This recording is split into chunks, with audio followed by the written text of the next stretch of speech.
Hai, Assalamualaikum. Nama saya Nurul Ashikin binti Ahmad dengan nombor kad matrik 252600040. Nama saya Nurul Naziha binti Jamaluddin dengan nombor matriks 252600084. Hari ini kami akan menghuraikan tentang ciri-ciri keguruan selaras dengan kod etika perguruan. Terdapat dua perspektif ahli falsafah yang berbeza iaitu zaman tamadun Yunani Sokrates 469 hingga 399 sebelum Masihi, Plato 427 hingga 347 sebelum Masihi, Aristotle 384 hingga 322 sebelum Masihi. Zaman tamadun Islam Mahatma Gandhi 1896 hingga 1948, Al-Ghazali 1058 hingga 1111 Masihi, Ibn Rushd 1126 hingga 1198, Ibn Khaldun 1332 hingga 1406. Sekarang mari kita lihat beberapa orang ahli falsafah dari zaman tamadun Yunani terlebih dahulu. Perspektif ahli falsafah zaman tamadun Yunani. Sokrates 469 hingga 399 sebelum Masihi, Plato 427 hingga 347 Masihi, Aristotle 384 hingga 322 Masihi.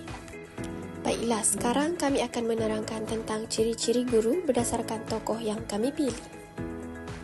Tetapi sebelum itu, marilah kita mengenali tokoh-tokoh tersebut terlebih dahulu kerana tak kenal maka tak cinta. Nama tokoh Aristotle. Tarikh lahir 384 sebelum Masihi. Tempat lahir Stagira, Macedonia, Greece. Tarikh meninggal dunia 323 sebelum Masihi. Seterusnya, konsep guru menurut Aristotle. Pembimbing untuk membentuk insan berakhlak mulia, mendidik secara holistik, akal, emosi, jasmani dan moral.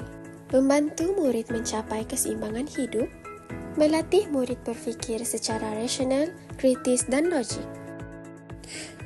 Ciri-ciri keguruan berdasarkan perspektif Aristotle. Mendidik insan seimbang holistik. Aristotle menekankan pentingnya pengembangan akal, emosi, jasmani dan sosial. Guru perlu bantu pelajar berkembang dalam semua aspek ini selaras dengan falsafah pendidik kebangsaan kita. Guru sebagai role model teladan yang baik. Aristotle percaya bahawa manusia belajar bukan hanya melalui ilmu tetapi juga melalui pemerhatian dan peniruan. Mengajar untuk kebaikan bersama, common good. Aristotle tekankan bahawa pendidikan bukan hanya untuk kepentingan individu tetapi untuk membina masyarakat yang baik dan beretika. Nama tokoh yang kedua ialah Plato. Plato dilahirkan pada tahun 427 sebelum Masihi.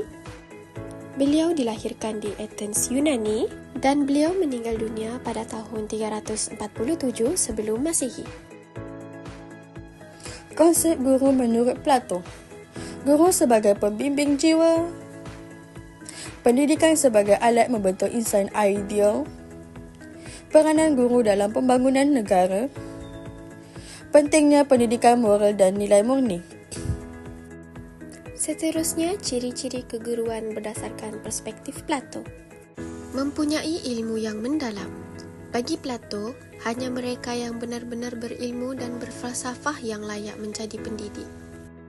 Menjadi teladan moral dan akhlak. Guru harus menjadi contoh dalam kejujuran, keadilan, kesabaran dan nilai murni lain. Mempunyai semangat cinta kepada ilmu, Plato menekankan bahawa guru mesti benar-benar mencintai ilmu kerana hanya dengan cinta kepada ilmu, guru dapat menginspirasi murid. Seterusnya kita akan melihat beberapa orang ahli falsafah dari zaman tamadun Islam pula. Perspektif ahli falsafah zaman tamadun Islam. Mahatma Gandhi 1869 hingga 1948, Al-Ghazali 1058 hingga 1111, Ibn Rushd 1126 hingga 1198, Ibn Khaldun 1332 hingga 1406. Baiklah, sekarang kami akan menerangkan tentang ciri-ciri guru berdasarkan tokoh yang kami pilih. Al-Ghazali. Nama penuh Abu Hamid Muhammad bin Muhammad Al-Ghazali. Tarikh lahir 1058 Masihi bersama 450 Hijrah. Tempat lahir Tus-Khurasan kini di wilayah Iran. Tarikh wafat 1111 Masihi bersamaan 505 Hijrah. Gelaran Hujjatul Islam. Konsep guru menurut Al-Ghazali: menyayangi murid seperti anak sendiri. Guru mendidik dengan penuh kasih sayang dan belas kasihan, bukan dengan kekerasan atau penghinaan.